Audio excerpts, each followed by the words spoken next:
Marvin Divine.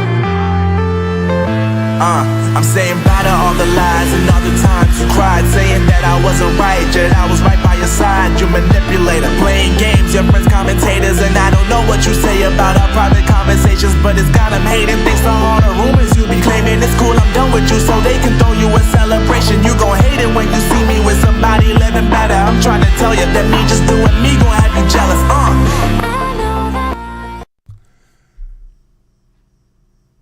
Hello, folks, and welcome back to, I start to say Rugby Ascendant, but it's not that time. That's this weekend. Welcome back to Chris Wyatt Reports on the Indaba African channel. It's Chris live in central Pennsylvania. Once again today, we have another couple who are South African refugees who've come to America under President Trump's program. These are not from the original 59ers. This is, once again, new arrivals who've come since then. That's what we're calling folks. I guess next year we'll have to call them really new arrivals when new folks come. But they arrived here before the shutdown and the government stopping flights. They will not appear on camera before you because of safety concerns for their family that remain in South Africa, and also for their location because the media have been reprehensible in putting those folks at risk because of their racism, bigotry, and bias against South Africans. So once again, I have a couple that's off camera. Also, we're using pseudonyms, and I've renamed them Tiaan and Renee. And so I don't know if they get a kick out of that or not, but Tiaan and Renee. Let me go ahead and welcome them in. You will not see them on camera, but they will be here to answer questions and to discuss things with me. So Tiaan and Renee, you're on. How's it going? We're doing very well, thank you. We're doing very well. All right. Well, they both admit they're a little I guess maybe camera shy, but they're a little nervous too. They said that I asked if they're excited, and they said to be on your program. I said no, I met in America, but anyway, apparently they're excited about both. So you guys are hanging out in Florida, down in Florida. How's that? Florida is a very different experience. It's so much fun, but an absolutely different experience. I tell all the locals and also my family at home, this is kind of America's fault for, hiding the truth from their public. But everywhere in America, they assume Africa is wild. We allow our animals to be around us because that's what they do here.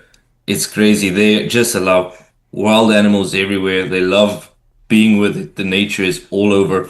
And we're not staying in a rural, we're staying in a town. And if you step miss, you'll step on a gator or something wild, and the people just love it. Good luck with that, stepping on a gator. That might be the last time you do that.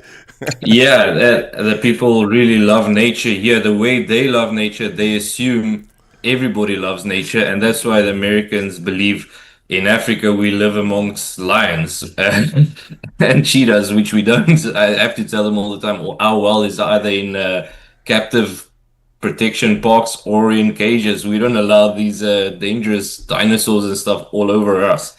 Well, I don't know about where you lived at in South Africa, but I can tell you for certain that in Brooklyn during lockdown, kudu were walking the streets when nobody was out. All right, guys. Maybe find that once in a while. So let's get to brass tacks here and start discussing some of the things that are pertinent to those. You've agreed to do this because ultimately you're trying to do what I'm trying to do. You help other people feel more at ease to understand what happens because a lot of people have said a lot of nonsense about this program. And so we want to share your experiences. Each and every South African who comes over into this program, who shares their experiences, good and bad, helps everyone else. So that's what we're trying to do here. So Renee, when did you guys first learn about this program? Because President Trump mentioned it. He announced it on the 7th of February. The embassy published the initial information for a PRM email on the 10th, and then on the 12th of May, they opened the program up.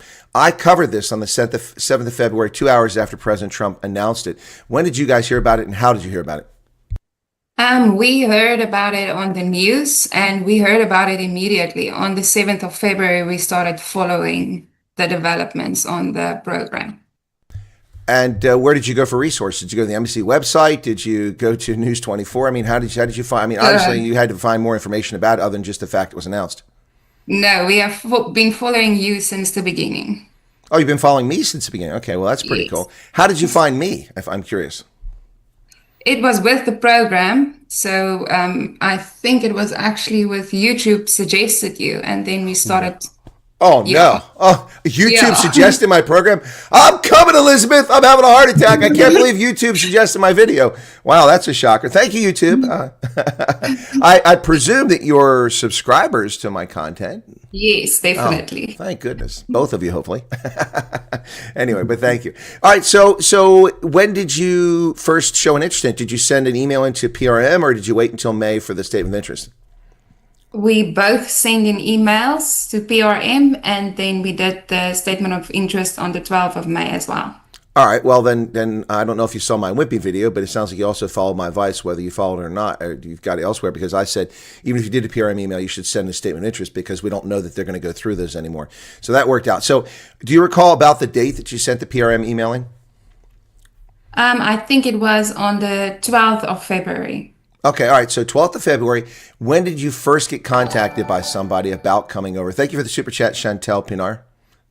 It was in mid-July. Okay, so February, March, April, May, June, July. Oh my gosh, that's 5 months. You guys didn't die. You didn't expire. I mean, the world didn't end. No, but we do understand how nerve-wracking it is for everybody, and we do accept that we are very lucky and blessed.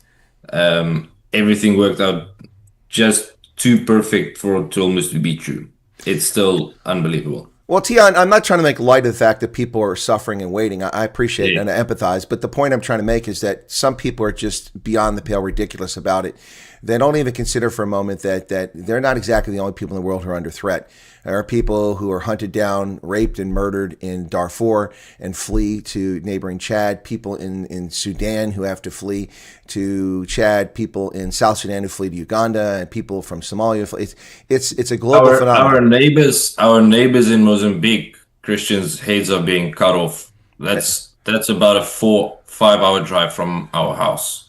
If that's the case, then you're very far north in the country, because that activity is happening in Cabo Delgado province, which for most South Africans is about a day's drive away. That's a long way off.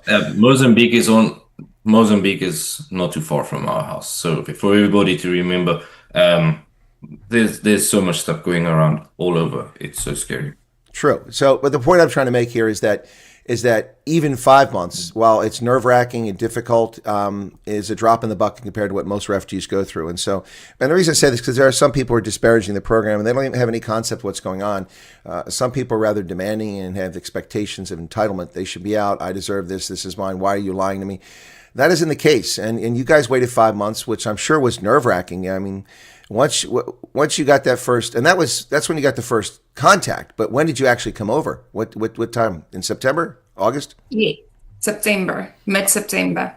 All right, so you sent a PRM email in February and did a statement of interest in May, and that was February, March, April, May, June, July, August, September. It was 8 months before you got here. Yes. Wow. Whew. Was that a tough 8 months, Renee? Yeah, and a lot of prayer. What did you do during those 8 months? Did you start making plans? Did you dispose of things, sell things off, rearrange your life, work on your bank accounts? What did you do in the interregnum? Or did you continue your life and wait for confirmation that you were going to go in the program and you had a plane ticket? We continued everything until the day we left. Well, that's smart. You may have had left some things behind, but what if you hadn't been accepted? What if the program had stopped? If you'd gotten rid of everything, you really would have been in a bind, wouldn't you?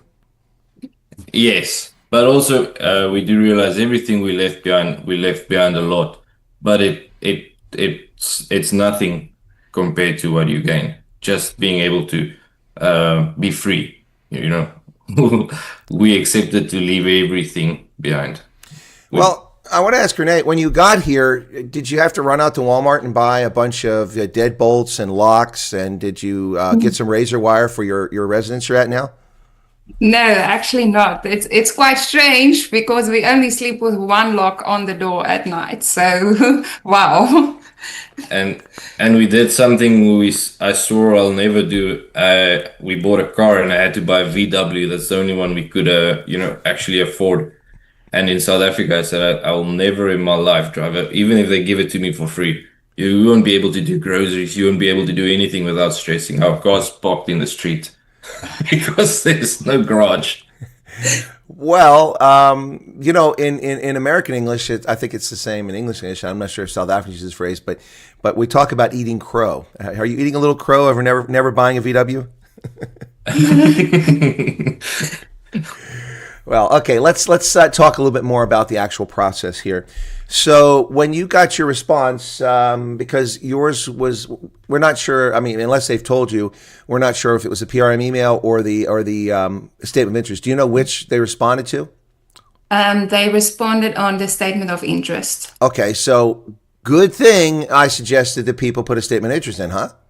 Yes, definitely. Yeah, even if you did the PR email. Okay, so they did respond to the statement of interest. So technically, for you, the process really began electronically on the 12th of May, not the previous one because they didn't address that. All right, so when you talked to them, were you talking to Americans initially, or was it already the Kenyans from RSC that were dealing with it? No, we were talking with the Americans. So we did a hour's interview with the State Department. Was that in person or was it over internet? It was over a phone call. Okay, so it was a phone call initially. The Americans did the screening for you initially, Yeah. confirming who you were, the number was valid, and trying to make sure that you looked like you had a legitimate case. Is that a fair statement? Yeah, they actually, thanks to her, she actually did a very good job because she built the case so well that it was recorded when we went forward. So, yeah. All right, so did you have to do subsequent interviews, or was it just the one time? We did the in-person screening with RSC and then the USCIS. Okay, all right, so you did the phone call with Americans, then RSC came into play, then you had the Americans. The only thing that's out of sequence there is you were contacted initially by Americans. That's no longer happening because they have vendors doing that. RSC and the Amerikaners are doing that on behalf of the U.S. government. And by the way, folks, that continues right now during the shutdown. They are under a contract that isn't affected by the end of the fiscal year, kind of like my contract for services to the Army War College. I have to work next week whether I want to or not, although the federal workers I'm working for are on furlough, so I'll be there by myself. Maybe when the cat's away, the mice will play. But so that continues right now, but no one's coming to America because you require U.S. personnel to escort them to the airport, process them from the States, and also to receive them on this end. So until the lockdown is over, those folks won't resume. We'll have a big backlog based on the number of people that anecdotally been telling us that they've been getting case numbers, they've been called, they've been screened, they're being interviewed, their medicals are being done. All that stuff is still being done. So we're going to have a big backlog of people. Now, for you guys, did you live in a farm? Did you live in a peri-urban area? Are you city dwellers? Are you high financiers? Can you tell us a little bit about yourself, Tiaan? Yes, we owned a couple of companies. We didn't stay in the city, but we did stay in urban houses. Yes. So I mean, were you in? Can you share the industry, or is that something that might reveal who you are? No, that will definitely reveal who we are. Okay, all right. Well, then we'll just say that you guys ran a theme park in Popo, and it's called Disneyland South. Okay, we'll call it that. All right. Okay, we don't want to do that. We want to endanger you. So, Renee, for you, if I understand correctly, you guys do have children, correct? Correct, yes. 3 girls. 3 girls. Oh my gosh, you must really be concerned about the girls, particularly in South Africa with gender-based violence and the assaults on girls and women.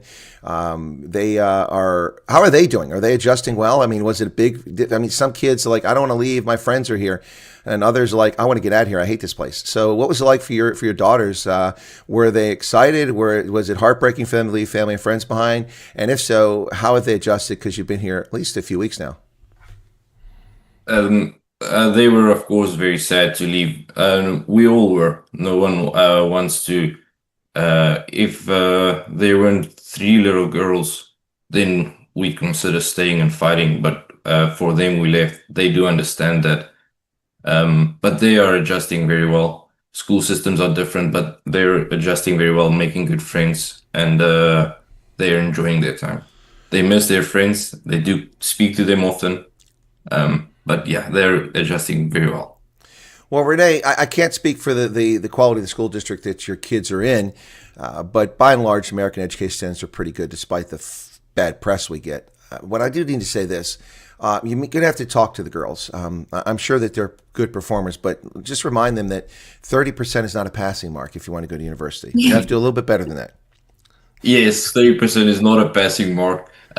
Fortunately, they're not 30%ers, so they do well. And the school systems actually is a lot easier. While it's very different, the academia at their levels is a lot easier than they're used to, but it's very different.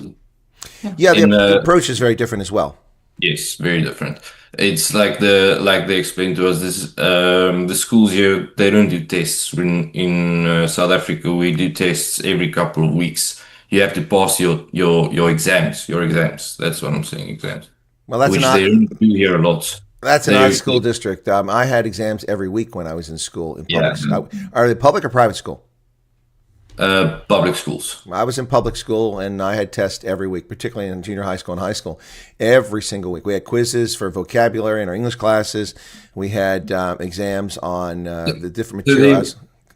So maybe I misspoke. They do have them, but they don't count as much points. You don't have to rely on passing those so much. You have to do all the work in the class, all the work at home. Gotcha. All of that counts. In South Africa, your It all rests on that exam at the end in South Yes, Africa. yes. Yeah. No, you're right. That's very different here. The Americans normally plot your progress or lack of progress as you go. They don't wait till the end to take the examination. It's a different approach, and it has its merits. It probably has its drawbacks as well. But they're doing well in school. Are they making friends in the neighborhood at school? Is it going well? I mean, for the kids?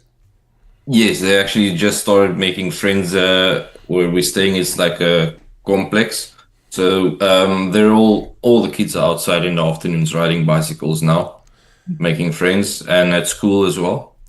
They're making friends there too. Where we are, there's some. I think they'll move out of these classes. Two already have, but when your first language is not English, then the school will assume you're not good in English until you prove otherwise. So then you're in like a different class, maybe not all English. So they're moving out of those and joining the rest of the kids who's speaking English, because these kids, while it's not our first language, it is Proficient language. Yeah, proficient language. Well, you probably speak English better than a lot of people in Florida. I'll just say that much right now. So did the girls, when they arrived, did they comment about how Americans have funny accents? Yes, I actually struggled more than anyone to understand what they're saying. It took me a while. Well, I say that because I'm sure that a lot of people see your kids or see you and hear you're like, that's a funny accent. Where are you from? Yes, but they're all curious, and everybody's curious about our accents and happy that we're here. Everybody. We haven't had an encounter where someone said anything bad. I've got to interrupt for just a second. Something from the chat here. I'm not sure the question. Helen's been here a long time, so I'm puzzled by the question. She does say stupid question, and I'm going to say not stupid question, but I'm not sure why the question's being asked. Does it matter if you have money or not? I mean, if you're an affluent banker? No, it doesn't. I mean, gosh. See, that's okay. Folks, for the 1 trillionth time, refugee, not immigration. You're not immigrating to America. Physically, in all practical purposes, you can say that's the case, but you're not immigrating here. They are not welcome to stay here if things go back to normal in South Africa. They're supposed to go home. Of course, that will never happen, so they're not going home. No one's going back to Somalia who's a refugee. I mean, they wind up becoming naturalized citizens and evil members of Congress. Ilhan Omar is an example. But the point here is that refugees are not permanently here. Most of them wind up staying here permanently. They're not immigration. It doesn't matter whether you're rich or poor. It's whether you're persecuted. You know, there were a lot of rich Jews in Germany in the 1930s until their businesses were smashed on Kristallnacht and they were ostracized and they were economically persecuted. They were religiously persecuted, then physically persecuted. And many of them were quite wealthy and influential, and they were helpless. It doesn't matter if you're rich, doesn't matter if you're poor. This is, again, it's like, you know, I have cancer. Can I come over? It doesn't matter. Guess who foots the bill if you come over with cancer? We do. Jay has cancer in Birmingham, Alabama. She has cervical cancer, sadly, but she's improving. And that should have been diagnosed in South Africa. And now it's the bill is footed by the American taxpayer. It's not a question of whether you are rich or poor or brown or white or black. Well, it is that because you have to be a racial minority. But it is not a question. I mean, you could be a Jew, you could be a Muslim, you could be a Christian if you fall into that racial category that's being persecuted. Folks, I don't know why after 9 months of this, people are asking questions like this, not picking on Helen. I'm glad she asked it, gave me a chance to talk about it. But it doesn't matter. It doesn't matter. We've had people come over who are as poor as not able to rub 2 Rand coins together. You don't see 1 Rand coins much anymore. They can't rub 2 Rand coins together. And we have people who have come over who are quite wealthy. Now, in the case of Tiaan and Renee, it's not what we're talking about, but the question came up. Sorry about the interlude, guys, but I had to address that because we're talking refugee stuff. So, speaking of money, were you able to come over with anything? Or did you have a couple nickels in your pocket, or were you begging for food at the airport when you arrived? Well, you don't have to beg for anything. Everything will be sorted out. We are fortunate, so we didn't come over with nothing, and so we could buy a car. But being not rich but well off in South Africa doesn't mean you're well off here. When you come here, your money means nothing. Doesn't matter how much you bring over; it means nothing. But no, when we came. The first day we got into the house, the fridge was already stocked full of everything we need. We can ask anytime, they'll restock it. And we have asked, please restock, because lunch on the beach will cost 2,000 rands. So your money gets lost so fast. So to be smart, we said, okay, you know what, we are going to accept the help that they're offering, and you don't need money. No. Yeah, don't be too proud. Now, I mean, let's put this in perspective. You were able to come over with a little bit, but obviously you didn't come with too much because you had to buy a VW. Yeah, exactly. You had to eat crow and get a VW. To give you perspective, we were walking average about 7 miles a day for the first 3 weeks, also taking a lot of Ubers and stuff. And you'd think the kids would be jumping up and down if I say, we're not going to walk today, we'll drive in the car. And they said, no, it's a VW. No thanks, I'll walk. They're so spoiled, but they do love the car now. They don't have to walk 7 miles anyway. Okay, so everyone's talking about lunch. Let me put things in perspective here, folks, so we don't frighten people off. Yes, I think they're talking about if you buy food at a restaurant or a stand along the beach in Florida. If, however, you go to the supermarket and buy a little bit of lunch meat, a little bit of cheese, maybe a couple of apples or oranges, and you put it into a basket. If you're spending $150, you're shopping the wrong place. I can do that for $10 or $15. But anyway, what I'm saying is that your rands will be worth the exact same thing. The Rand doesn't. Rand doesn't. 2,000 in groceries from Checkers, you'll get the same amount of groceries here, if not a little bit more, if you're smart. Oh, I got what you're saying there. No. What I was getting at is that you don't have to, because in the chat you're not seeing it. One of my moderators said lunch for 5 for cheapskates costs $150. Yes and no. Yes, but I mean, you can live frugally. I mean, you have to learn, even if you've lived well in South Africa, you're going to have to adjust to things being different and prices being higher because of Biden. Everything essentially in America now costs us 2 or 3 times what we were paying 5 years ago because of Joe Biden and his destruction.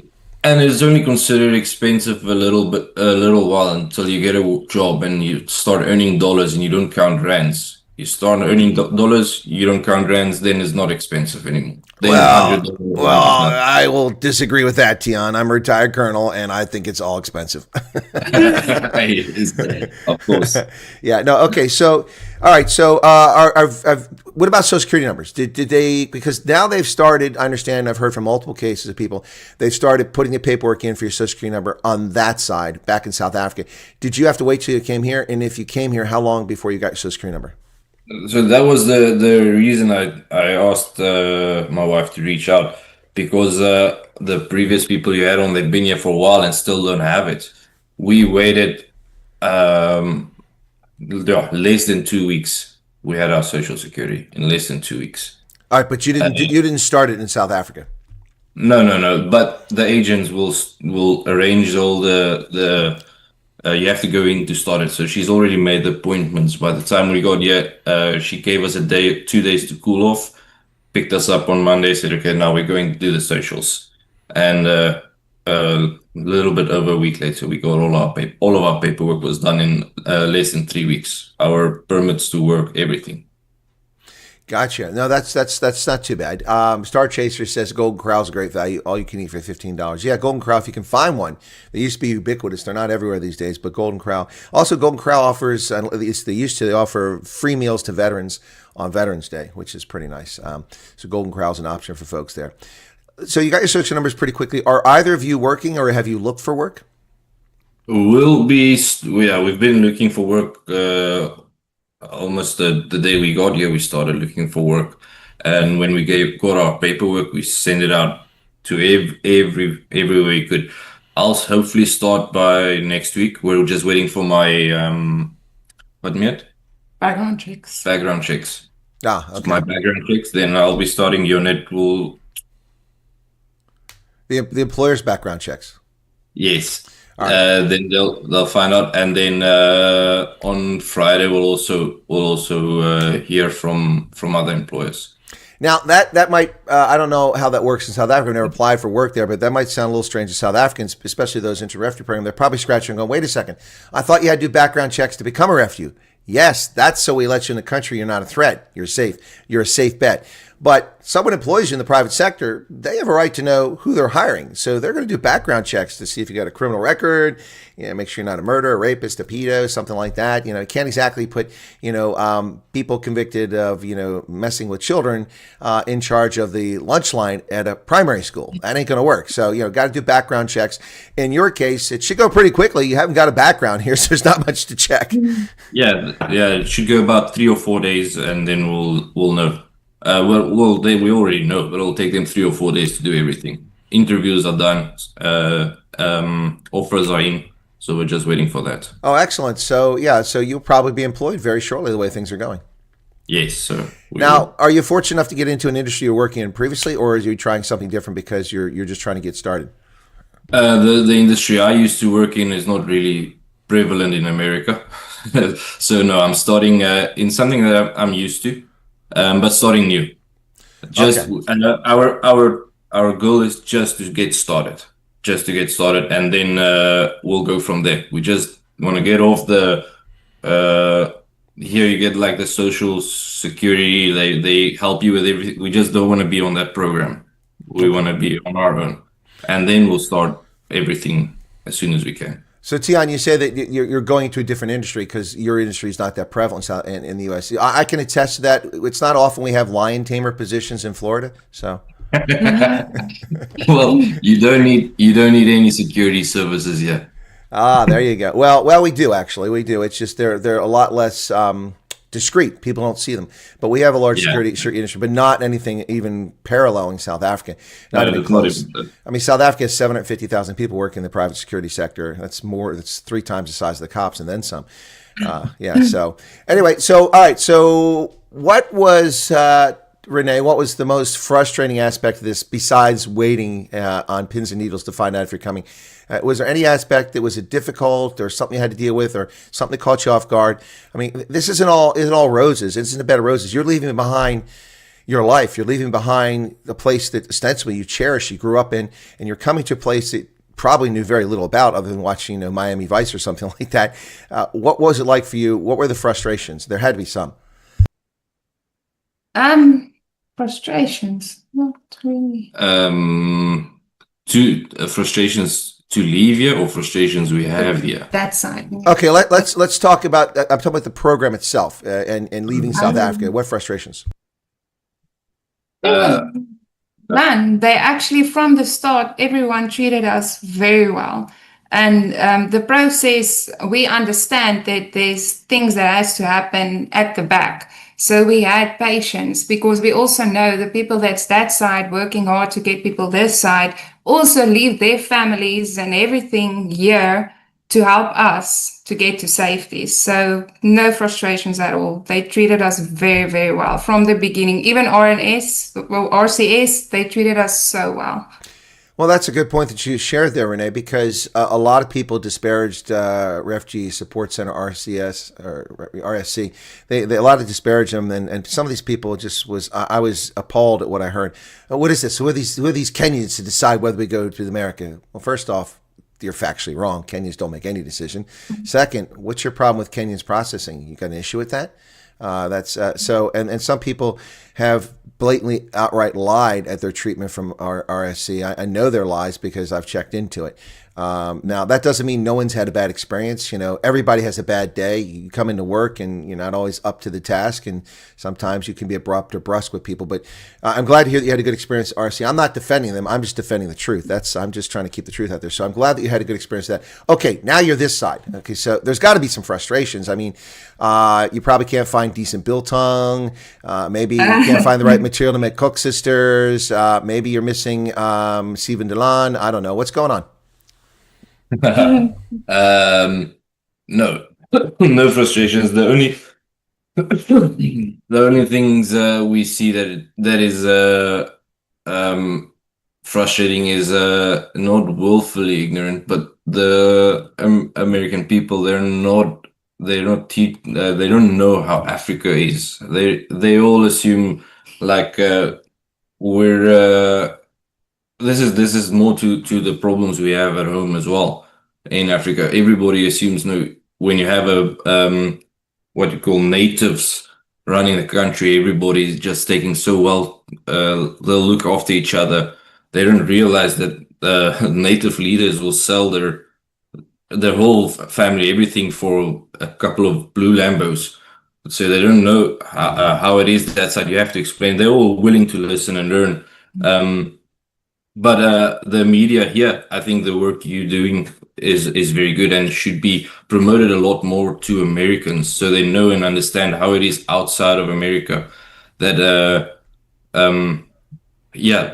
people here don't understand how like what do you call it? If we're sorry, now my English is gonna fail me. But how things are if you're not safe in America, how safe they have it, how good they have it, and they'll some will complain, no, this is not good, this is not, but they don't understand how well they have it to have a country like this. Well, it's a question of context. Most Americans don't grow up in fear of being raped or murdered, walking out the door, putting the rubbish bins on the street. There are some places in America where that is the case, urban centers in particular, but most Americans don't live with that level of violence and crime. Our murder rate is tiny compared to South Africa's. It's 5 per 100,000, whereas South Africa, it's 45 per 100,000. Now, we have places like Memphis where it's 42 per 100,000. That's approaching South Africa. So, but that's unusual. So you're not in Memphis. That's good news. Let me get a couple questions out of the chat here about learning Africa. It says, can you ask them about the process around applying for jobs? Did you get a good response? We're accustomed to sending out hundreds of applications and generally hear nothing back. So what was that like? You obviously you peppered a few different places. Did they all respond, either positive or negatively, or did you just get left hanging? And what was the reception when you sent out feelers for jobs in Florida? So we're not used to sending out resumes and looking for jobs. It's not something we've done in maybe 2 decades. But so we're learning as well. You do get response, but the things here work very different. You put up your resume if it's done well. A computer will help you look for work. The AI will suggest jobs based on your skills, and no, everybody responds. Just you have to send out a lot, but you get response here. It's not like South Africa. Like we're not used to sending out resumes, but we're getting response. We've been here just over 4 weeks, and we're starting working next week. So that should give you an indication. Well, in 2 weeks, that technically you couldn't even work because you didn't have a social security number. You could look for work, but you couldn't work. So so in less than 2 weeks, we've got off. So that should be a very good indicator. Well, that's, I mean, compare that with 50% unemployment. That's a real figure in South Africa. That's pretty good. 2 weeks, you find a job. Yeah. 2 weeks, you find a job. All right. So how are you adjusting to driving on the correct side of the road? The funny story. Driving on the correct side of the road is not, you get used to it very quickly. The way things work here, it's almost silly how easy it is. We went once we got our socials, I said, okay, next day, let me get a license because Uber is getting expensive. I don't want to pay everybody all the time if I can drive myself. So I went into to book for my learners. I assumed, okay, no, let me get the booking. I'll go study and then I'll be ready for the test. And when I said, okay, I want to book, they said, okay, there's the computer, do your test. So I had to do the test immediately. I failed the first time and then you can redo it immediately. I got it the second time, my learners. And a week after that, we rented a car and I got my license immediately. So it's so easy. It's too easy. You compare to some of the drivers here, they should take some time to learn. Yeah, I think Florida, you're right, because Florida is one of those places that people aren't from Florida. Just a small number of them are. Most of them are immigrants or migrants from around the country, and they bring all their bad driving habits with them. So your South African license. Okay, good. I just got a little bit windgat because now I have my license. So we went to the beach, and on my way back there was a sheriff on the middle maniki, in the middle of the street where you get left drive, right drive, and he's in the middle. And I saw, okay, there's a sheriff. I don't care to have a license. And I was waiting, and as soon as I got my gap, I got into the road. And as I drove, I realized he's on my right-hand side and I'm on the wrong side of the road. Oh, God. The first and only mistake I made, I did it in front of a cop. In front of a cop. He was on the median. We call that the median. Yeah, the median. So I turned around and I got right and I drove back. He didn't do anything. I just assumed he's used to people driving like that.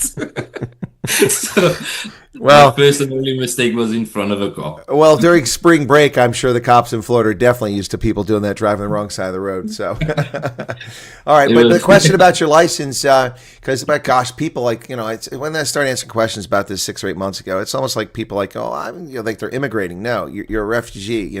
Most refugees come with only the clothing on their back. In your case, did Florida recognize your South Africa driver's license, and did that prevent you from having to take a physical driving test, or what was the deal? I mean, because you obviously had to take the written test because the laws are different. So did they convert your license, or you just came with a clean license? And if so, did they make you take a driving test physical? I didn't have to do the driving test physical. Was that because you had a South African driver's license? Because I had a South African driver's license, I didn't have to do the alcohol test, which is another step. Alcohol test? They make you drink? I think I like Florida. What is it? Beer or wine? It's a 4-hour-long program just teaching you not to drink and drive. Oh, but because of that, because I have a license, I can skip that part, do the learners, and then the physical driving, which is ridiculously easy. It's just a simple parking and then driving straight, turning a couple of times and reversing. There's no, the way we have to get our driving tests in South Africa, you have to do certain things there. Where here, it's so easy. If you drove in South Africa, you'll be fine. Don't stress. Don't get windgat. Okay. Don't even think about it. All right. So there's a question here from Pedro Luna. I'm going to address it. I'm not, Pedro, it's hard to answer your question because you've not given me information. First off, I'm making presumptions about what your question is. Pedro says, is it possible for some of your immediate family members to go to the States at a later date due to work commitments? Okay, maybe I understand it better. You did put immediate in there. I didn't see immediate. So I'm guessing, Pedro, you're asking, like, say, your wife and kids come over now, you come later. I don't know the answer to that. I don't know if that ever came up in your conversations or if it's applicable to you guys, but it's a good question. I suspect that that they might entertain it, but probably what happened is they just delay everybody and send you at once rather than send you in split, because I don't think it's a wise move to split nuclear families. And that did come up in your case. They'll delay everybody. Yeah, they'll delay everybody. That's kind of what I thought, Pedro. So you put a risk there by delaying everybody. I mean, look, unless you've got like a 10 million rand thing you're settling and the cash is coming your way, you're selling a farm or something like that, or a business. I don't know what would keep you. I wouldn't risk it if it was 2 million rands. I wouldn't risk another 2 weeks. Yeah, I hear you. 2 million rands, then maybe you could put deposit on a house, but anything more than that, Anything less than 2 million, I wouldn't even risk it for 2 weeks. Yeah, That's it. because you're risking your life, and that's why people Yeah. are getting out. So another question came up: did you choose Florida? You know, I've told people that you don't get to choose where you go. The State Department will try to accommodate you with Homeland Security if they have refugee assistance offices and agents in the place you want to go, particularly if you have existing family or you have a job already or an offer from a previous employer. They'll try to work with you, but you're going to go where you go. Did you have any say in going to Florida, or did you like ask for Minnesota and you wind up in Florida? No, we couldn't choose. We were just lucky. Wow, that's a matter of perspective. I'm glad you're enjoying Florida. I don't like it. I don't like Florida at all. No, Florida is awesome, and the people here are as close as I think we'll get to culture that we're used to. The if yes, so depends on somewhere if you go definitely, but like I said, everybody I meet, the cultures are very similar. People are super friendly. It's safe. You do get your crime, but criminals know to they should behave. Yeah, they don't get second warnings. So, Yeah, my Michelle Bierman's asking a question. Michelle, you're asking if you can bring a licensed firearm with you. Again, go to the Alcohol, Tobacco, and Firearms website for the U.S. government. Do a Google search and find the importation requirements. You are allowed to import firearms into America, but it's anal probing time. It's not a simple task. People do it all the time, particularly shotguns custom made. People go to Italy just to have shotguns custom made and they're shipped over. But you can bring firearms in here. Whether it's licensed or not isn't the issue. It'll be licensed here. So, but it's not an easy process. And I don't know why you'd want to bring firearms over here unless you have a cherished firearm from the Anglo-Boer War or something like that. But beyond that, I'm not sure why somebody want to bring a firearm. This is the land of firearms. Every firearm you can conceive of, you can get here. So I wouldn't worry about that. But thank you for your question. Firearms are way cheaper here. So try and sell whatever you have there, and you can buy two of them here. They're not as expensive. You don't need them for the same reasons we need firearms back in South Africa. People here believe they do, but it's not for the same reasons for defense. They want to defend themselves. They don't have to yet. Yet. Yeah, we don't want to defend ourselves in South Africa. You have to. So you have firearms for different reasons. But there's no reason to bring anything. Just bring some clothes. That's it. That's what we did. We left everything. The day before we left, we called a couple of places. They came with trucks, emptied out the houses, dropped the cars off at friends' houses, sold them for nothing, just so everybody can have whatever they need. We won't need it. It's going to be a little bit selfish to get this opportunity and then also want everything that side here as well. No, we'll build everything here. This is a true opportunity to build. And if you do believe this is for your safety, and we didn't come because of we were afraid we'll lose money or something in South Africa. Money will always make. We came for our safety. Money was the easiest thing to make in South Africa, and we said, we don't care about that. We'll come here, and it's even easier to make money in America. There's no one stopping you. You're the only one stopping yourself. You say money's easy to make. Folks, after this, we're going to chat offline and help me figure out how to make some money on YouTube. Yeah, I do have I can give you a couple of suggestions there. All right, I appreciate that. Now, there's a question here from Jellyboy 2.0. Do you still need four sets of copies of your documents for your interview? Where did you get that from? Is that some group someone told you? Whoever told you need 4 sets of documents? I've never heard of such a thing. No, they'll tell you what you need. Just bring that. Exactly. And I don't know what you see. See, here's the problem, Jelly Boy. I don't know where that's coming from. My presumption is you're in some WhatsApp group or Facebook page that people are telling you bullshit that has nothing to do with reality. I've never heard of such a thing, needing 4 sets. If you want to carry 4 sets of documents around with you, that's your prerogative. As Tiaan just said, they will tell you what you need to bring to the interview. Yes, it's simple. It's just your passport and just your birth certificate. No other fancy birth certificates. Just the one you go and you get it the same day. Yeah, well, that depends where you're at, guys. Some of the home Yeah. affairs officers are pretty lame. Also, you're going to need death, or not death, marriage certificates, divorce certificates, stuff like that as well. Oh, yeah. There's so my wife keeps good record of all of our certificates. Luckily, did need to get some birth certificates for, I don't know, it was, I think, for myself, and then but I got it the same day. Well, It's that's not a awesome to long hear. waiting time. That's awesome Yes. to hear. So Chief Wolf is going to go into the naughty corner. He says, so Tiaan and Renee are from Brockpen. No, they're not. Even if we were, I love Blackburn people. I don't care. I don't mind to be associated with him. Well, there you go. All right. So what's it like with the Refugee Assistance Office? I mean, we've had a few people have had very bad experiences. Most have had very good experiences, starting with Thea van Straten.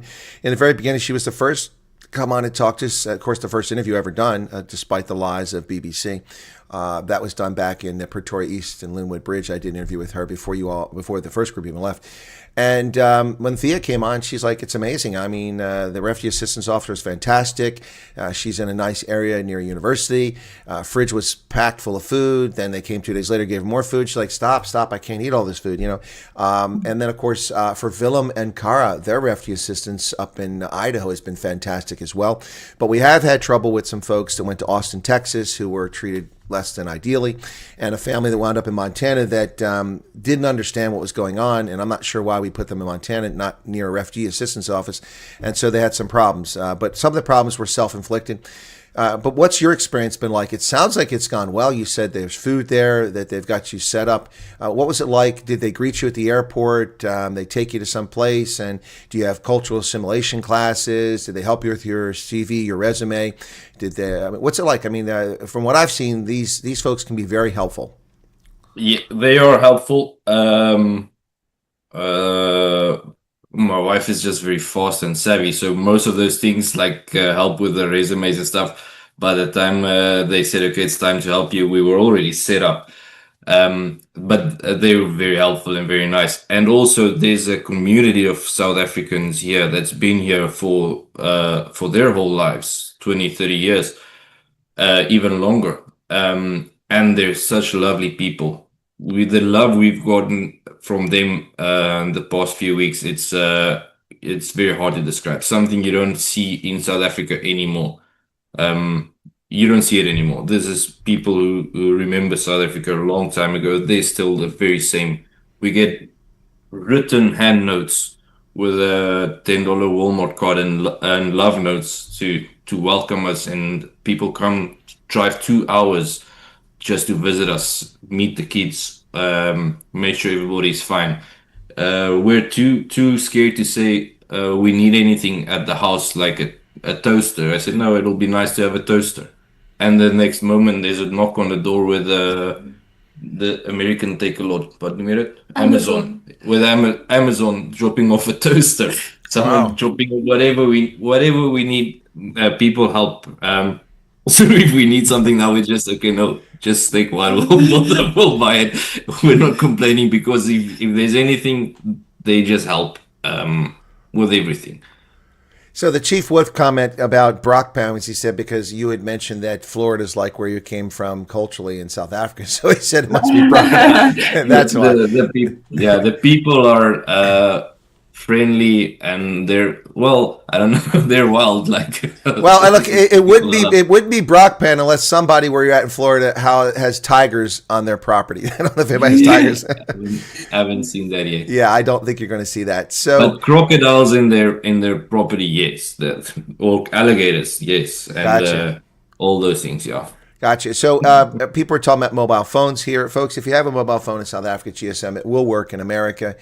Unless it's a locked phone that your carrier is locked in. But, go find some Indian fella in a tuck shop. He'll fix that for you in 5 minutes for about 20 Rand, and it won't be locked anymore. But you can get phones over here. And Star Chaser says it's expensive, $20 a month. What? 20 is expensive? No, brother. I pay $109 a month for my phone, my mobile phone. $109, over 2,000 rand a month for my mobile phone. And before anybody says, wait a second, why is it so expensive? Well, that's actually with a military discount as a veteran. I get a flat rate, but I get unlimited data, and I have a very much a ubiquitous network, and I get free coverage overseas in many cases, just so that it's slowed down to 3G or 2 or 3G. So this is way more expensive than $20, but not so much. We're lucky when the people here are not from here and they want to help, you can just speak to them and they hooked us up. I think we pay $70 a month, but it's for both our SIM cards. Also unlimited data and unlimited calls. So here there's no airtime. There's data and then calls unlimited. Well, for instance, look, you can go to Walmart and get a cheapy phone from these different plans that get you a mobile very quickly. But you can also do like Mint Mobile. Mint Mobile is $15 a month. $15 a month. There's options, and we don't need cell phones. We do have cell phones. We just needed to be connected, so we just got the SIM cards, and that didn't sound too expensive for unlimited data and calls. So we just said, okay, let's take it up. I have no idea why El Marie Mayer wants to know this, what it has to do with the price of tea in China, but she's asking if you're willing to answer it. Do you live on the Atlantic or the Gulf Coast side of Florida? I don't know. The Gulf Coast. Okay, all right. Well, then you're a little bit away from hurricanes. That's good news. They don't make it that way that often. Usually they come up the Atlantic coast, but sometimes they come that way. My cousin lives in Tampa. He's got a fish business there. He sells fish. So let's see what else we got here in the chat real quick before I get back to conversation then. In Florida, Krista Grayling says, also in Florida, been here 6 weeks. Oh, well, thank you for not coming on the program, Krista. Are you on the Florida WhatsApp group? It would be nice to connect. Krista Grayling is in Florida, also a refugee that's been here for 6 weeks and would like to connect. Apparently, there's a Florida WhatsApp group for the refugees. You guys know about that? Yes. Okay, are you in that group? You don't have to answer it. If you want to, you can. What's that? Yes, we are. We are. Florida is a bit big. Yes, it is. So yeah, we can make contact. I hope we do. Just All right, cool beans. Okay, so guys, what's next? Do you have family in South Africa that are considering coming over or want to come over or have already put a statement of interest in? Is there anyone else that might link up with you? You don't have to say who they are, but I mean, is there expectation others are coming over? Yes, that's the reason why we asked to be anonymous for now. Once everybody's here and safe, then we don't mind showing our faces. We just want to make sure everybody's safe. That side properties are safe, and for that reason, we want to stay, hidden. But once they're here, we'll speak again, and we don't have to hide. But we are waiting for people. Well, and to be clear, for those who are probably wondering, what do they mean? What danger are they in? Well, Tiaan and Renee are here because their lives were in danger from persecution, and they have family members that are under the same situation. And we've seen how the press have behaved irresponsibly with Miss Hurley doxing her home, and she wasn't able to sell it because nobody wanted to buy it because she was a refugee. And also the abuse that Earl Langton has gotten from his estranged daughter and from the media in South Africa playing that up. And basically the nonsense, South African media are still putting quotation marks around the term refugee, even though under the legal definition of refugee, all South Africans who are coming over meet that definition, both the United States Immigration and Nationality Act and the United Nations definition. It's just that they choose to be bigots and refuse to accept it because, my gosh, they're white people. How could white people ever be persecuted? I mean, aren't they the perpetrators of apartheid and racism? Aren't white people evil? And so that's the approach that the media takes. And until they behave like proper journalists and tell the truth about what's going on, it's understandable that people don't want their families endangered. So that's the situation for your guys. Any progress without revealing details? Are your other family members that want to come over, are they far in the process, or they just started? Hopefully you'll be reunited soon, or what? Yes, the process is going on for some, not all, but the process hasn't stopped. And we're just waiting for I believe it will be for the government to open, and then the US government to open again to start approving, I assume, because all of the steps on for some are done. Yeah, for flights maybe. I don't know. Yeah, so especially waterproof and roof says, I know you don't pay for rent and any electric water. Oh, that's not true. But what will those bills look like after assistance? Well, you get assistance when you come over initially, but that doesn't last long. It's 3 or 4 months because of funding constraints. You have to start picking up the bill for your residents. I mean, have they talked to you about that, guys? I mean, at what point do you start paying? I assume that we haven't even talked about where you live. Do you live in an apartment complex? Do you live in a duplex? Are you living on a mansion on the beach with Warren Buffett? I mean, I don't know. What's it like? And initially, I'm sure that they picked up the cost of that, but you have to start paying for that at some point, don't you? Yes, so living in a duplex. Ooh, that's nice. Not bad, not bad. It reminds us of our first home when we just moved in together. Before we had so many kids, so it's nostalgic and we love it. Yes, you have to cover your own bills, your own costs. That's something you want to do anyways. You don't want someone in control of your life in that way. You want your own bills covered. But it's not something to stress about. These people do this all the time. So they won't put you somewhere where you won't find a job, you won't be able to afford it. And I would have zero concern about working or being able to do that, because you'll find that almost no other refugees that come here can speak English. And most of them, not most, but I haven't met many who have tried to even learn English, and they're all living well. Maybe they won't be rich, but that just learn English and you'll live better because you'll immediately find a better job. So in our advantage, we're all South Africans. We can speak enough English, very good English. Sometimes when you're on a computer call in front of people, then your English might. Well, I was going to say, Tiaan, I appreciate what you're saying, but many of my South African friends, white and colored, who speak English, often speak it only in self-defense, and so they struggle at times. So Well, you'll get used to it in a couple of weeks. You'll be better at it. There you go. And Lynn is suggesting you join Toastmasters to improve your English. Actually, it's pretty good. Toastmasters, pretty good organization. I was going to make a toaster joke earlier when he talked about getting a toaster delivered and say I could show up. I'm a Toastmaster. No, but just kidding. So Merlot asked a question, and the answer is no. And I'm going to tell you the question, then you guys can tell me if your experience is different. Merlot says, do you declare your refugee status to prospective employers? No. However, you have to either have identification or proof that you have authorization to work. In some cases, they may ask for that, and the authorization you have when you initially arrive is from the refugee paperwork. So you don't have to declare your refugee status. No one needs to know you're a refugee. You go to Walmart, you go to a sporting event, you go to the job. It's nobody's business whether you're a refugee. And if you stay here and within 1 year apply for a permanent residency with a green card and are granted that, then you're no longer a refugee. I mean, technically you're a refugee, but you got a green card. So, I mean, you guys didn't have to disclose your refugees to anybody, did you? No. No, you don't have to. I'm looking at the card right now because you get the paperwork and then a week later you get a card. Looks like your South African ID card. This is all you need to get a work because this is your work visa. It says all the details on there. It doesn't say refugee anywhere. At the DMV, they just saw me listed as an immigrant. He found it a little bit odd that I'm an immigrant without a green card. But he does it every day, so he'll pick up something is odd. No one else will.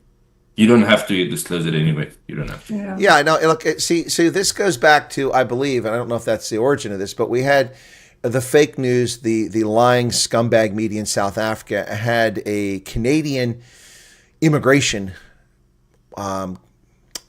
consultant, that's what it was, consultant, that was on, I think it was Newsroom Africa, I stand for correction if I got it wrong, who told people that when this first started that you don't want this.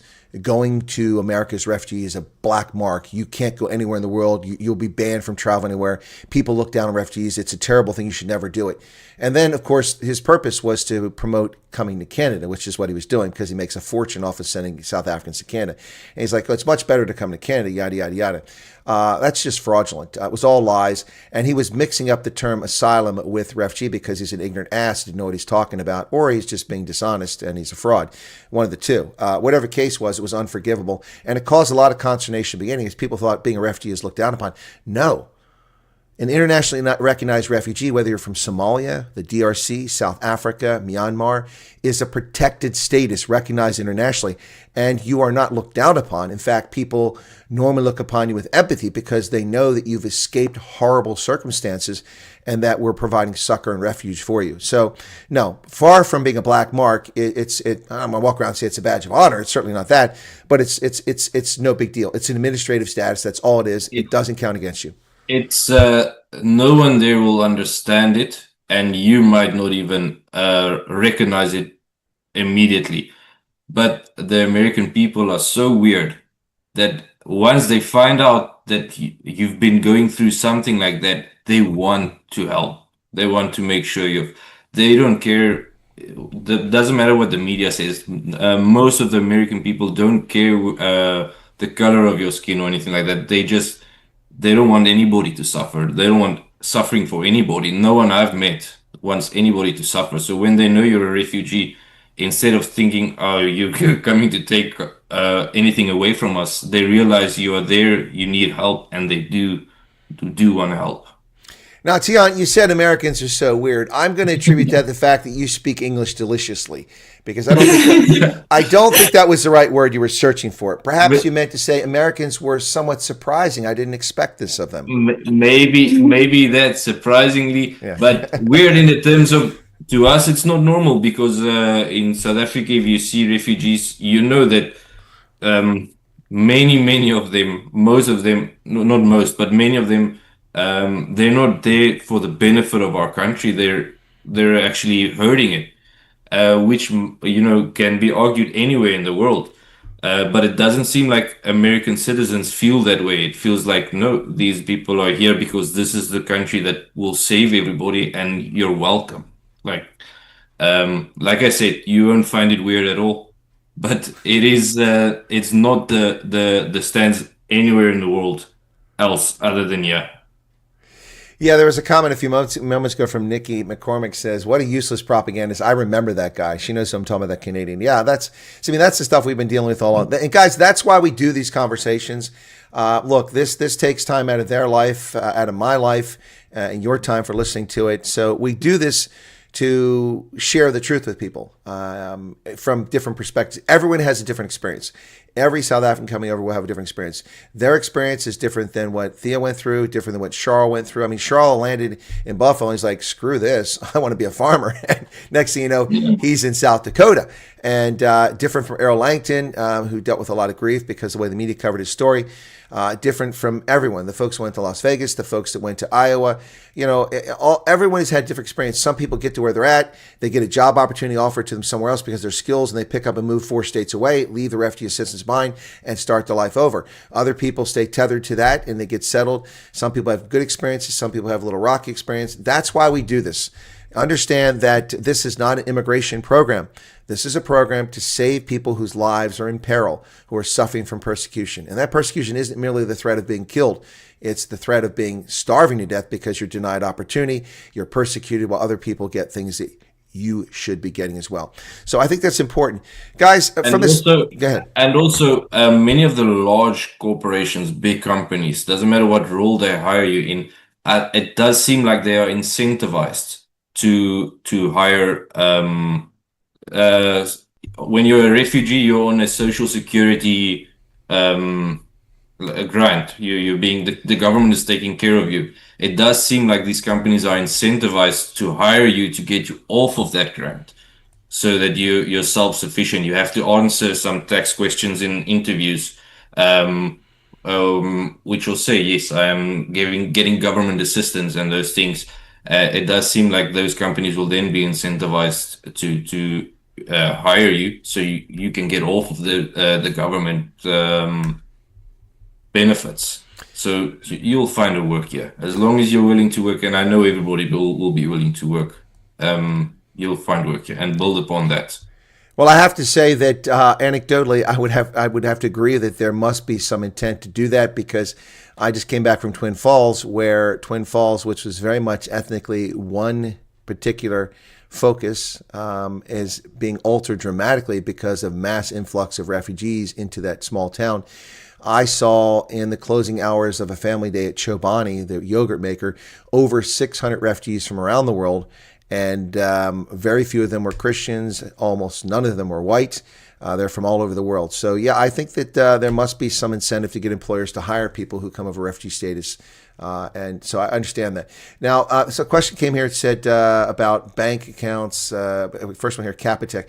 Bianca, yeah, you can keep your South African bank accounts open as long as you're able to maintain them. I don't know, most banks these days, you don't even have to have physical address for them to send your bank statement. So, but you can keep it. People have talked about Capitec being a very friendly bank for, putting your money and transferring things around. So anyway, but that's your choice. I'm still working on a video. I have all the data gathered from my knowledge and from some financial advisors in South Africa on finance. But I want to be very circumspect about this. I don't want people, because it's not financial planning, just laying out the facts for you about what you can do and can't do. Capitec account is global, can be used, any country. Yeah, you say that. Your credit card can be used here, but you're not like you're going to write a check from Capitec in America and have it used. No. So, I mean, when you say that, there are certain limitations to banking services. And Anita says, if your bank account and credit card is open for next transaction, yeah, of course you can. But remember, you're being billed in Rand, or you're being billed in dollars, and you're paying in Rand. So, as Tiaan has pointed out more than once, your Rand isn't worth much of anything. So, but if you've got a big pile of Rand back in South Africa, maybe that's one way you do it. You draw down that, use it for living expenses while you build up a nest egg on this side. Just an approach. All right, guys, what about social life?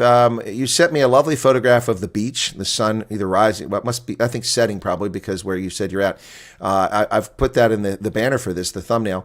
But what's it like? Are you involved in any activities? Have you linked up with any other South Africans? Have there been any brides? Did you watch any of the Springboks games? If you're not a rugby fan, this interview is over. No, I haven't watched. We haven't been with too many people. Like I said, the South African Americans who've been here for a long time, they do visit us, and otherwise we've been just enjoying the time being able to walk outside. We've joined the church, of course, and we go there on Sundays, and they're closed this week, trying to reach them in the week to also be a little bit more involved. But no, just being able to walk the streets, like I said, everybody's so friendly. I don't want to walk at night. I want to be lazy, so my wife will take the kids and they'll just walk outside and come back when it's dark. So just being able to do that, we haven't felt the need to go to a huge braai or anything yet. We'd love to, but it's not something that we're pushing for right now. We're just enjoying each other for the first time in a long time. We've been together. It's safe. We don't mind if they just walk around outside a little bit.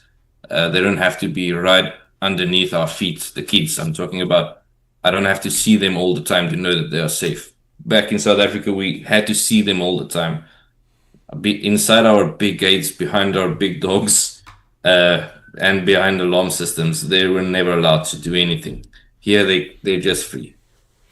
So you're not looking over your shoulder all the time is basically the point of that. You don't have to constantly be on the watch. Now, here's a question, not to be too personal, but are any of your daughters teenagers? Yes. Well, I suspect your biggest challenges in America will be dealing with that. Yeah. Well, we knew that was coming even before coming to America. You have to be careful. Yeah, so that would have been a challenge on either side. But no, with an exotic accent, it might be more challenging. The boys might come sniffing much sooner. So just be cognizant of that. So a question just came up. Where did it go? Did it get deleted? No. Anna Kruger's asked a question. If you get a job there and the salary's not so good to cover all your debt, what then? Just asking. I think we have a case of speaking English deliciously again. What debt, Anna? There's no debt. You have no debt. I think she means your expenses, your living expenses. Well, Anna, lots of people get jobs that don't cover living expenses. They have to learn to live more frugally or downsize with living, it's look, this is America. You're gonna be helped, but you're not gonna be coddled. I think that's an important thing to understand too. Tiaan and Renee have just arrived recently, but if you talk to the 59ers who've been here now since May, so May, June, July, August, September, this is now their 5th month. By now, all of them should be off of refugee cash assistance. They should be off of rental assistance. The only thing they should be getting now is occasional assistance or going for cultural assimilation or maybe help adjusting their resume or things like that from the refugee assistance. But beyond that, they should be standing on their own. I'm not aware of any of them that aren't standing on their own. Although I'm hearing lots of people spreading rumors in groups about people coming back to South Africa, I find that highly implausible. I don't know why anybody would have gone back to South Africa. I'm not aware of any case.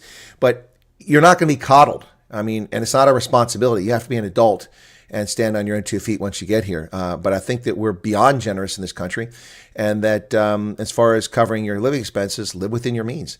I mean, quite frankly, I could live a lot more luxuriously than I do, but I'm a very responsible person and take care of my bills first. That's why this month, when the government went into shutdown, I didn't panic.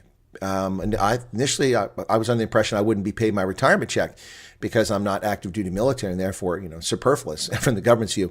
But somehow magically I got my check, but I paid for my mortgage 10 days before it was due, before the beginning of the month, because I suspected I wouldn't get paid. I just moved a little bit of money around. You have to learn to be self-sufficient. In America, you either sink or swim. Now, there are community organizations, faith-based organizations. There are thrift shops. There's yard sales. There are soup kitchens if you're that desperate. There are safety nets of sorts in America, but you got to make it on your own. This is a country of pioneers, much like the Boer were. We are pioneers, and we set out and we build, and we are proud of making it on our own. Now, we've developed generations of useless shiftabouts who want to suckle on teats until they're 95 because of social welfare that's occurred in this country. But by and large, most Americans are self-sufficient, and they expect you to be that way too. Get out there, make yourself available, work hard, live within your means, save your money, be responsible. I think that's really what America is, in some respects, all about these days. If you could survive in South Africa up till now, you'll definitely be able to survive in America. And you won't survive. It seems like it'll be very easy to thrive. You just show up. To us, it seems like you just show up, do what's expected of you, and a little bit more if you want to.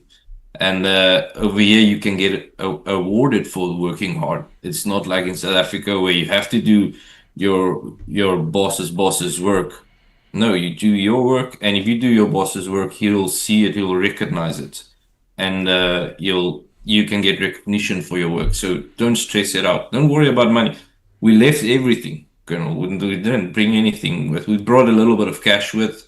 In case we got stuck, we didn't need to use it. We were just, taking kids out on the beach and saying, okay, we'll go sit and have a burger.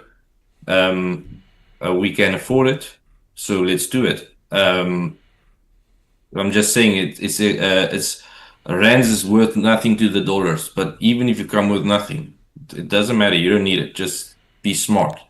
Well, I mean, and when we come back to this, Tiaan, let me just reframe this, and you guys can confirm this from your perspective.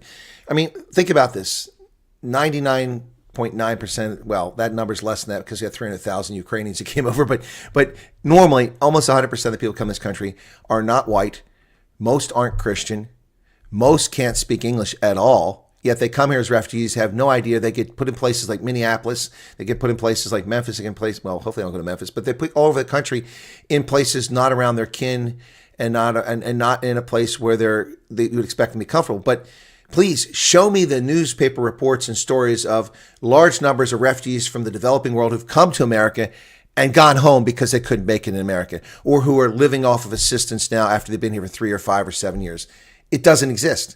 Now, there are probably anecdotal cases here and there because every culture has useless shiftabouts that are sponges on the rest of society, leeches on the rest of us. But the vast majority of these refugees are escaping persecution and are hungry for life. They work hard, they contribute, and they learn, they adapt. And that's refugees. I'm not talking about immigrants, I'm talking about refugees. So please, stop worrying about making it in America. If you don't make it in America, it's your fault. It's your fault. There's no one stopping you. There's no reason nobody can make it. It's like Black Americans. Black Americans and systemic racism. And that's systemic BS is what that is. That's utter nonsense. If anything, society's been skewed for 50 years in favor of Black Americans to the detriment of everyone else, with favored status for applications, preferential points for government hiring. Go to Washington, D.C. The District of Columbia is not 95% Black, but 90% of the employees in the government offices are Black. Go to federal jobs in D.C. The population of blacks is high, but much higher in federal government. There has been a huge advantage. The reality here is that if you can't make it in America, then you can't make it anywhere. And as Tiaan just said a moment ago, if you've been surviving in South Africa, this is going to be a cakewalk. What do you say, Tiaan? Yeah, no, definitely. If you've been surviving in South Africa, this is, like I said, we've been surprised how easy it is. The first 3 weeks that we had to Uber quite a lot, we didn't meet one Uber driver who could speak English. That was a little bit frustrating. But I could find out how long they were here, and the one was here 8 years. He drove a very nice, fancy, brand new Jeep, driving us around. So he's obviously making a good living. And only English words he could say is, I've been here 8 years. Probably scared I was an ICE guy when I asked him how long have you been here. Just trying to find out what to expect and assuring me no, he's here legally, but he can't speak English. And it happens all the time. And so if someone can't speak English, that is the bare minimum to communicate to any employer or anybody. To speak English. If you can do that, you've got a great advantage over those fellas.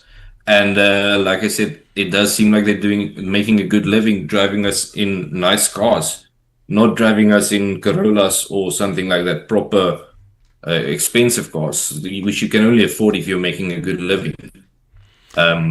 So no, we've got a great advantage, and you just have to want to do it. That's it. The guy that's been here for 8 years and can't speak English, I doubt was a refugee, probably a legal immigrant. That's why I was worried. And the fact that he doesn't bother learning English shows that he's not here to really contribute to our society, but rather leech off it, in my view. Previous generations of people came here and they learned English in short order. I mean, my ancestors who were Germans, I have ancestors going back 1621 who arrived here, but my German ancestors who arrived here in the 1840s all spoke German throughout their lives. Their children and grandchildren spoke German.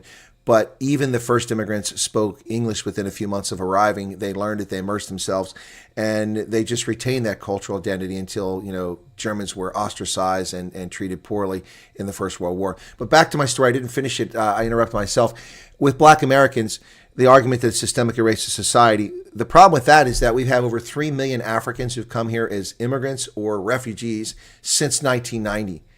And they run Home Depots as managers. They have financial planning services. They're university professors, doctors, lawyers. They work in construction companies. Almost none of them have failed.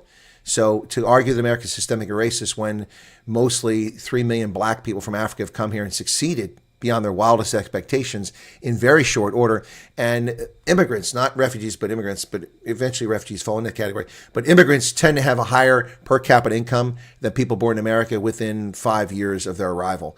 That says an awful lot about America being still the land of opportunity and not the systemically racist country that leftist hate wankers want to call it. So anyway, that's enough of that. I didn't want to go. Guys, we should probably wrap up here soon. You've got kids coming home from school here before too long. Is there anything you want to share that we haven't talked about? Any topics? And if no topics, then we can get to some closing remarks from you guys. Renee, you've been quiet for a while. Wake back up. Hello? Are they there? Am I live? Yes, we're here. Can you hear us? Yeah, I can hear you. I thought you got disconnected. Renee hasn't said anything in a while. She got anything to add? Just to tell the people back at home to keep the faith, keep your prayers, and that it will work out for you. Just hold on. All right. Tiaan, any topics? Yes. Once you are here, you'll realize how the media really does not portray America for what it is. All the negative stuff, it's all lies. It's disgusting. It's American media propagating these lies, probably to keep people out.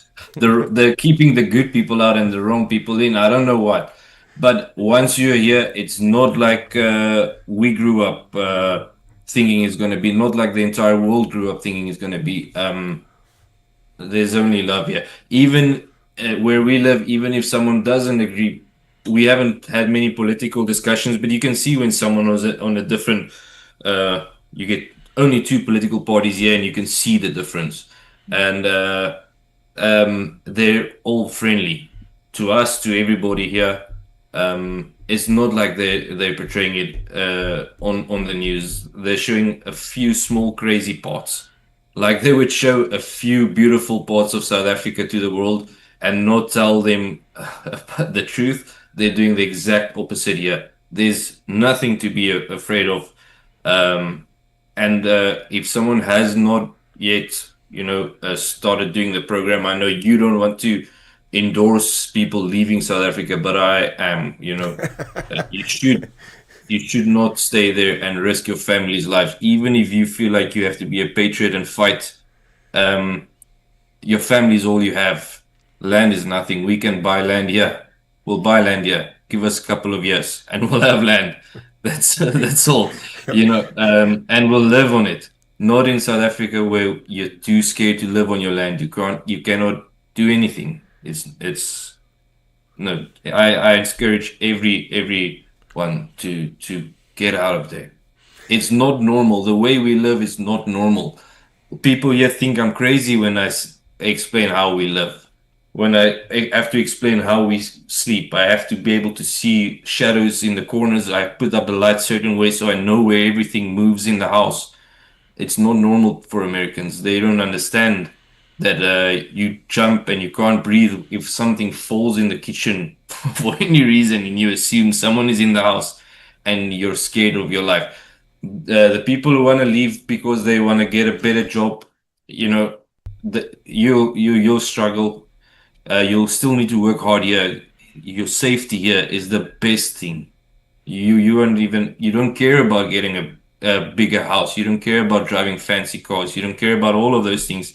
You just care about your kids walking in front of you, and you don't have to look behind you. I don't have to carry a gun with me everywhere I go.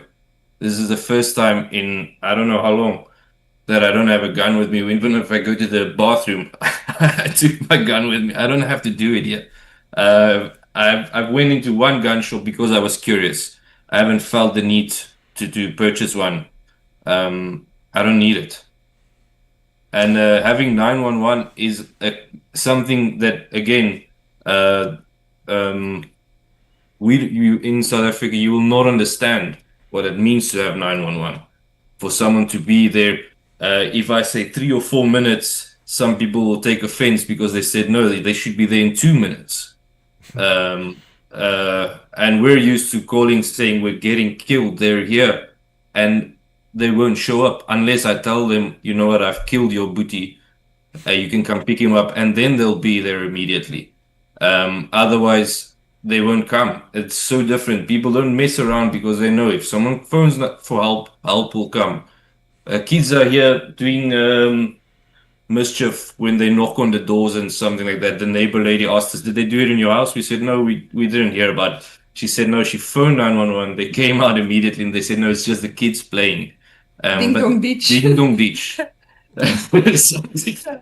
So kids are just being, Naughty. mischievous, naughty. And that's good. It's something that, they came out immediately and checked, no, nothing is wrong. You're all safe. Don't worry about it.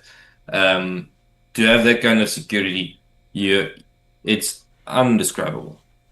Well, that's awesome. Those are great words to share with people, and really, it's down about safety. It's not about jobs or driver's license or banking or this, that, or the other. It's about surviving and living in a safe environment, which is what you've found here in America. And I'm glad to hear that that's been the case for both of you. Nikki is saying it sounds like Renee is grinning from ear to ear. So cool. Happy for you both. I can attest to that because when I do these anonymous interviews, I demand that I see people on camera before we go live, so I know I'm not being punked. It's not two people in Chicago that grew up in Illinois trying to pretend they're South Africans. So I saw her on camera. And indeed, I can attest that she needs to be careful or she's going to wind up with facial wrinkles because that grin went from one ear to the other ear. So she was grinning. I could see the joy in her face.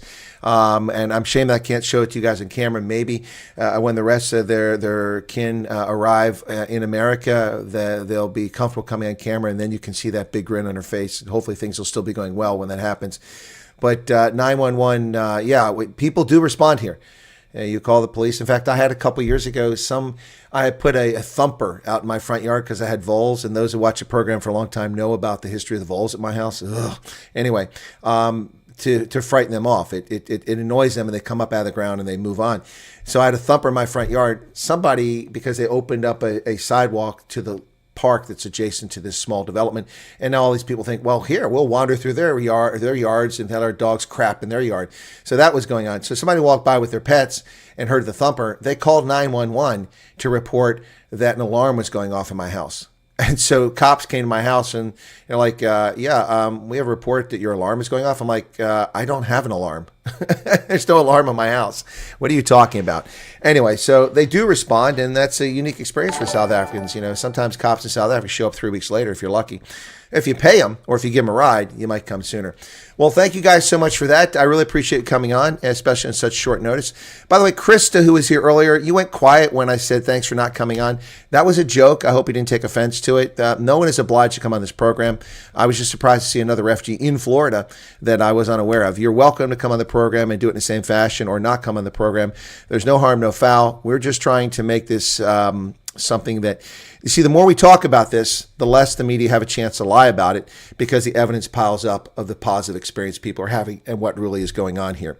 Just like how they lied at the beginning saying it was only white Afrikaner farmers. That was horse manure. There were coloreds on the first batch of 59ers. Indians and coloreds have since come to America into this program. They just love to lie about it. So we do this to reassure people and to get the truth out there, because journalism is truly dead, and it's up to independent folks like myself to try to salvage it. Tiaan and Renee, thank you so much. I hope you like the pseudonyms I gave you. I thought they were pretty clever. Yeah. Definitely. All right. And well, thank you guys very much. Bye-bye, Donkey. I'll let you drop off, and you feel free to stay in touch. And if you want to share something with folks again, you're welcome to do that, okay? Thank you, Thank you sir. so Cheers. much. All right. Bye. Bye-bye. I'll let them drop off, and then I'll wrap up here, folks. Let me just get them in the waiting room. Okay. Oh, they got out on their own. Okay, well done. All right, so thank you all so much for being here. I didn't set this up to divert you to the news. Maybe I should do that. That was pretty dumb of me. I've been so busy this morning. Missing an audience. I could have had a captive audience. I could have driven you right over there, silly boy. I hope you guys like the banner. I put a little effort into this one. You know, the thumbnail for this, I thought it was pretty clever. Nice color there. But the news will be up at the top of the hour, and so I have a short break here. You can take one, too. Go to the loo, get something to drink, catch your breath. And we'll be back with that here shortly at the top of the hour, Chris Wyatt Reports. And so we'll see you guys back hopefully in 33 minutes. Thanks for tuning in. My thanks to my guests for sharing their experiences, and for you for listening. And anyone else that wants to share their experiences, come to America, is welcome to do that. And I appreciate everyone's viewership. So God bless and have a good day. By the way, tomorrow's Bulls game I won't be able to cover. I have a orthopedic surgeon appointment about my hip. And unfortunately, it's at the same time. You can't pass a medical appointment up here. You can never get them. So I will be doing that tomorrow afternoon. But I will have another refugee tomorrow. These folks are on the East Coast. I'll have them on tomorrow at the same time, another refugee telling their experience. And I believe they're going to be on camera. I just have to confirm that. All right. Cheers, everybody. God bless.